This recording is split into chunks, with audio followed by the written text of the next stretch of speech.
Hey guys, this is Samuel, and I've seen a lot of videos complaining about the new iTunes. Personally, I don't have that big of an issue with it. It's iTunes, I keep it minimized most of the time, but I do like the new design. I think it blends well with iOS 6, and I think that Apple really needs to start streamlining the look of all their products again, because it's getting to the point where a lot of them are looking vastly different from each other, and that is not a good design style. I mean, look how horribly it affected Microsoft for the longest time. Now Microsoft's just barely getting on the ball of making all their products look the same. And I think Apple needs to do that because a lot of their products look vastly different from each other now, and the UIs on their products are just not as in sync as they used to be. But this is a very good step forward. It looks very close to the music app on iOS, and I think that it's a very good step forward. How, unfortunately, there's one major flaw that I don't like. Uh, I don't think the color design on a lot of the albums. You see, they added this new thing in the albums page, and this is where I go and get most of my music because I like listening to an album. But when I click on an album, they show you the back here, and it has a color.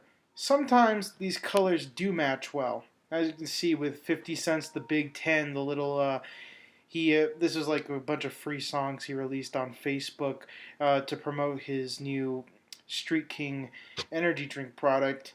This album, it works fine. And the iTunes, I don't know how iTunes does it, but it like looks at the cover art and tries to combine the cover art with the feel of the album cover, and it works fine here. But on some things like Sergeant Pepper's Lonely Hearts Club Band, it just looks terrible.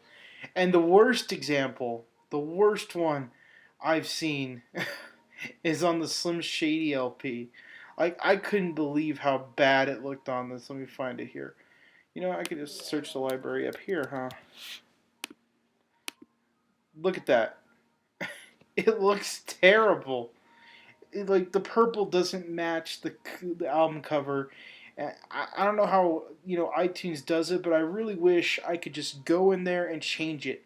Just go in there and change it. That's one huge flaw with the design on iTunes 11 is that I can't change this color, and it looks horrible. And sure, I could go into artists and then go into the album and play it using that, but I really shouldn't have to, I really shouldn't have to go over here and then do it. And I know some of the albums are incomplete here, like Recovery and Marshall Mathers LP. I've been messing around with my iTunes library. That's why it's so bad.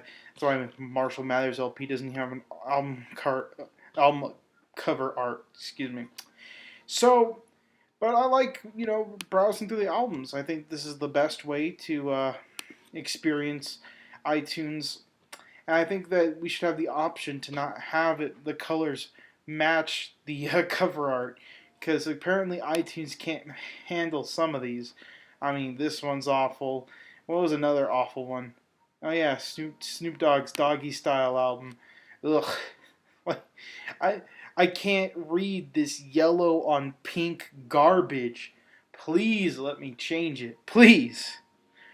But that's just some few examples of what I don't like about it. Everything else I like fine. I think the new cloud integration works great.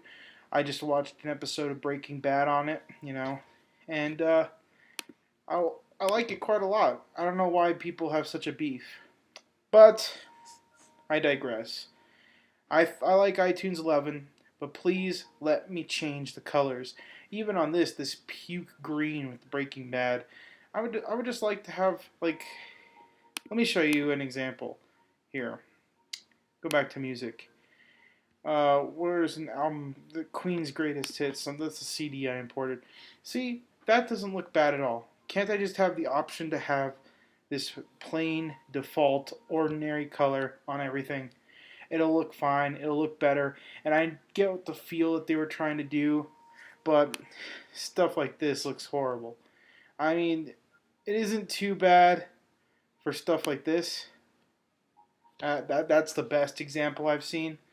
But everything else, ugh, please let me change it. Samuel out.